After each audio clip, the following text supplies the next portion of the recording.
আসসালামু আলাইকুম ক্লাস 3 শিক্ষার্থীরা তোমরা সবাই কেমন আছো?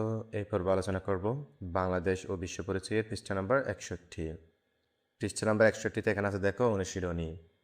অনুশীলনী কথা আছে এখানে, সঠিক উত্তরের পাশে টিক চিহ্ন দাও। এখানে 1 নাম্বার আছে দেখো, বাড়িতে কোনো বিপদ হলে কারা সবার আগে এগিয়ে আসেন? কতে আছে শিক্ষক, খতে আছে প্রতিবেশী, গতে আছে আত্মীয়, ঘতে আছে সহপাঠী।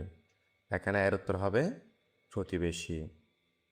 আমরা এখানে এভাবে টিক চিহ্ন দিতে পারি।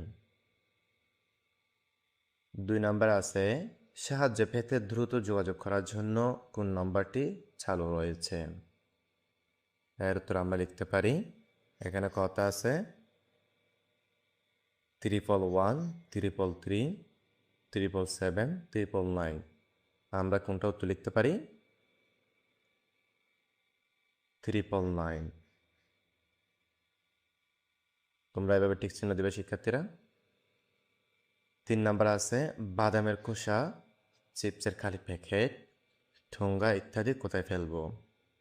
কথা আছে টয়লেটে, কথা আছে ড্রেনে, গতা আছে ডাস্টবিনে, ঘতা আছে মাঠে। 1 নাম্বার ঠিক চিহ্ন দেব ডাস্টবিনে। তাহলে আমরা বাদামের খোসা, চিপসের খালি প্যাকেট, ঠোঙ্গা ইত্যাদি কোথায় ফেলবো? ডাস্টবিনে। তোমরা শিক্ষার্থী এগুলো দেখে নাও, এগুলো নোট করে নাও। খতা আছে সঠিক শব্দ দিয়ে শূন্যস্থান পূরণ করো। 1 নাম্বার আছে, পরিবার আমাদের সবচেয়ে নিরাপদ আশ্রয়স্থল। আমরা এখানে কি লিখব? নিরাপদ। 2 নাম্বার আছে, পরিচ্ছন্ন ড্যাশ স্বাস্থ্যকর। এই ড্যাশ আমরা কি লিখব? পরিবেশ। পরিচ্ছন্ন পরিবেশ স্বাস্থ্যকর, অর্থাৎ পরিবেশে স্বাস্থ্যকর। 3 নাম্বার আছে, পরিবারে কি অসুস্থ হলে আমরা কি করব? সেবা করব। এই দেশে কি হবে? সেবা, যত্ন এগুলো হবে। 4 নাম্বার আছে, পরিবারের ড্যাশ সদস্যরা আমাদের অনেক স্নেহ করেন। এখানে কি লিখব? প্রবীণ। পরিবারে প্রবীণ সদস্যরা আমাদের অনেক স্নেহ করেন, অর্থাৎ বয়স্ক ব্যক্তি যেগুলো আছে, যারা আছে তারা আমাদের অনেক কি করে? স্নেহ করেন। তাহলে সেক্ষেত্রে তোমরা এগুলো নোট করে নাও।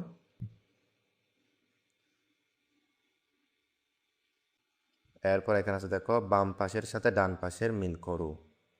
এগুলো আছে বাম পাশ, এগুলো আছে ডান পাশ, এগুলো আমরা মিল করব। ফায়ার সার্ভিস, ফায়ার সার্ভিস কি করে? আগুন নেভাতে সহায়তা করে।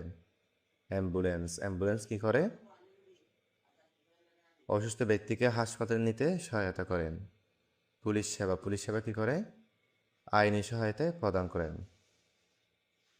আইনি সহায়তা প্রদান করে। তোমরা শিক্ষার্থীরা এগুলো দেখে নাও। ঘতে আছে সংক্ষিপ্ত প্রশ্ন। এখানে 3টি প্রশ্ন দেখা যাচ্ছে শিক্ষার্থীরা। তাহলে চলো শিক্ষার্থীরা প্রশ্নগুলো এক নজরে দেখে নেওয়া যাক। পরিবার কিভাবে গঠিত হয়? মা, বাবা, ভাই, বোন এবং অন্যান্য নিকট আত্মীয়দের নিয়ে একসঙ্গে মিলেমিশে বসবাস করার মাধ্যমে পরিবার গঠিত হয়। ছোটদের সাথে তুমি কেমন ব্যবহার করবে? এর উত্তর আমরা লিখতে পারি, ছোটদের সাথে আমি সবসময় স্নেহ ও ভালোবাসাপূর্ণ ব্যবহার করব। তাদের বিপদ আপদে সাহায্য করব এবং কোনো ভুল করলে বকা না দিয়ে বুঝিয়ে দেব, বুঝিয়ে বলবো। 3 নম্বর আছে, সেবাদানকারী প্রতিষ্ঠানগুলোর নাম লেখো। আমরা লিখতে পারি, কয়েকটি সেবাদানকারী প্রতিষ্ঠান হলো ফায়ার সার্ভিস, হাসপাতাল বা অ্যাম্বুলেন্স সেবা এবং পুলিশ প্রশাসন। তোমরা এগুলো নোট করানো শিক্ষার্থীরা। 2টি বর্ণনামূলক প্রশ্ন দেখা যাচ্ছে। তাহলে চলো শিক্ষার্থী এগুলো দেখে নেওয়া যাক। পরিবারের প্রবীণ সদস্যদের প্রতি দায়িত্ব পালন করা উচিত কেন? পরিবারের প্রবীণ সদস্যরা যেমন দাদা দাদি, নানা নানি বা বয়স্ক বাবা মা আমাদের শৈশবে অনেক আদর ও যত্ন নিয়ে বড় করেছেন।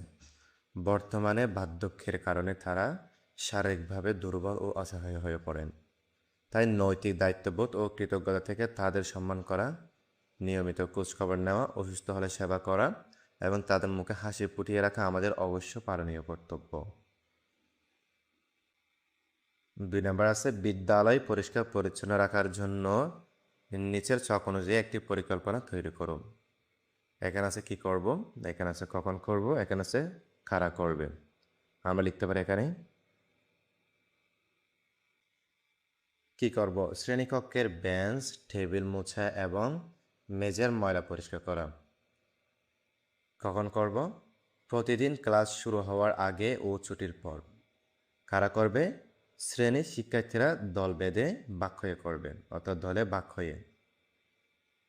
এরপরের বাক্সে লিখতে পারি, বিদ্যালয়ের খেলার মাঠ ও বারান্দা কাগজের টুকরো পলিথিন কুড়ানো। কখন করব? টিফিনের ছুটির পর। কারা করবে? সকল শিক্ষার্থী ও পরিচ্ছন্নতা কর্মী। তাহলে শিক্ষার্থীরা তোমরা এগুলো নোট করে নাও।